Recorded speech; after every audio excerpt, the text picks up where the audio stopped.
In this video, I will walk you through how to use the HDInsight tools on Azure Toolkit for IntelliJ to debug Spark applications remotely on an HDInsight cluster.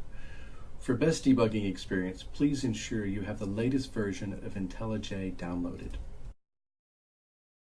The generic development process for big data usually starts with the local development with sample data, then move to debug and run in the stage cluster with partial real data, and to finally run in the production cluster with production data. The IntelliJ Spark remote debugging feature works best in the stage cluster with test data. You can also connect to production cluster to look into data errors or view the execution logs if needed. The IntelliJ remote debugging feature fully leverages IntelliJ built-in debug capability, which allows you to catch exceptions, step into Spark libraries, view Spark context, add callback, identify data errors, fix code dynamically. You can always patch the job class lively and continue to run the tasks. Now, I will show you a quick demo to walk through the problem-solving cycle in the remote debugging. First, please ensure you sign into Azure. You can navigate and browse your Azure resources, including your HDInsight cluster in the Azure Explorer on the left.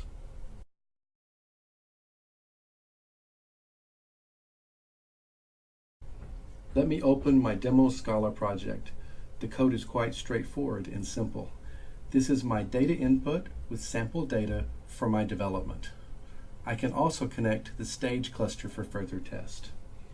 Here is my data transforming process. Then I output the process data to my Azure storage. I also need to set up the remote debugging configurations. Click Edit Configurations menu in the top right to edit the configurations for remote debugging.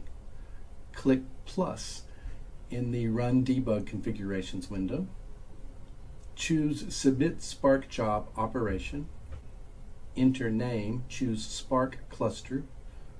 Select the main class. Click Advanced Configuration. In the Spark Submission Advanced Configuration dialog window, enable Spark Remote Debug for SSH authentication. Enter SSH username, password, or use private key file. The configuration is now saved with the name you provided. You can click the configuration name to view the configuration details, or click Edit Configurations to make further changes. Let me first run my project with my sample data.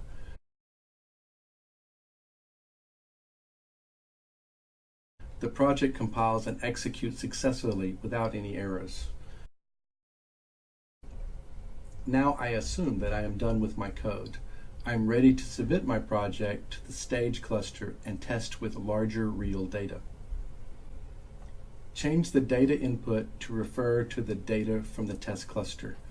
Click Submit Spark Application to HDInsight. The program execution status and logs are displayed in the HDInsight Spark submission window. As you see, there are errors associated with my job. Let me try remote debugging to find out more information about the errors. Click Debugging icon. Similarly, the job information and logs display in the HD Spark submission window.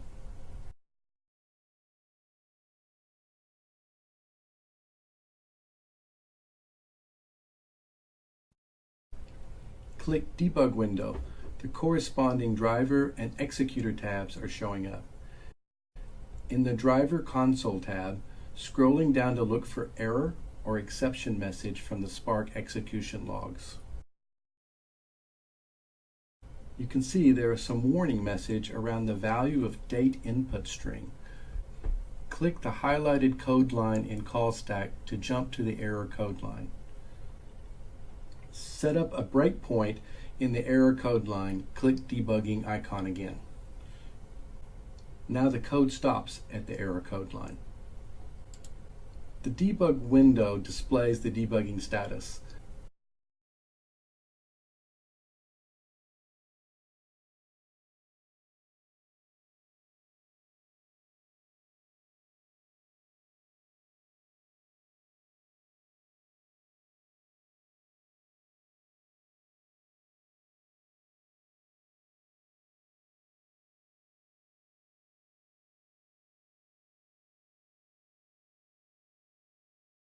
I hope to find out more clues from the error code call stack.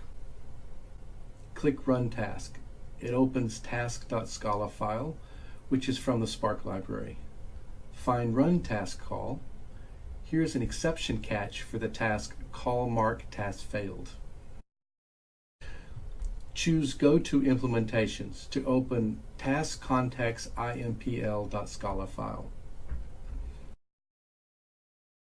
You can see the listener callback information and look into the task context. I think add task failure listener in my code should help me better debug and step through the Spark code. Go back to my Scala code. Add in the add task failure listener code.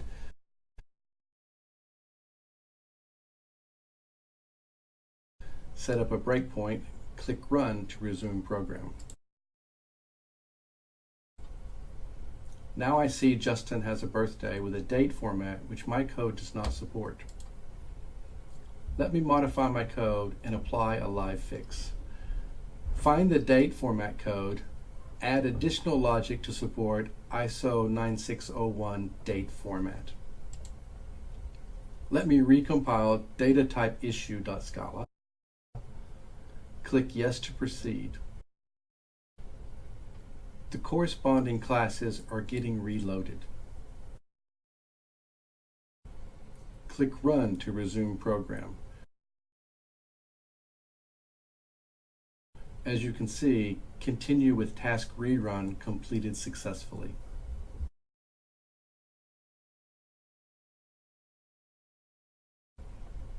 Now I can check my output file to see if the results are right. Let me go to the Azure Explorer on the left. We can see the data with name people demo.csv file has been created successfully with the correct data.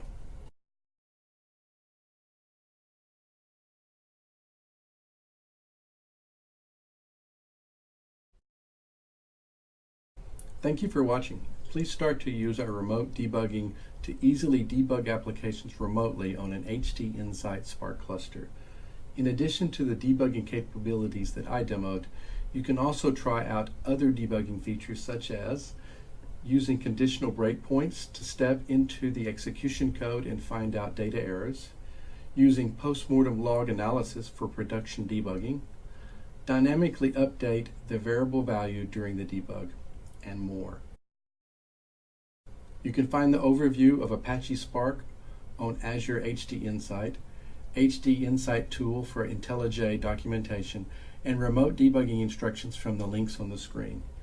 If you have any questions, don't hesitate to contact us.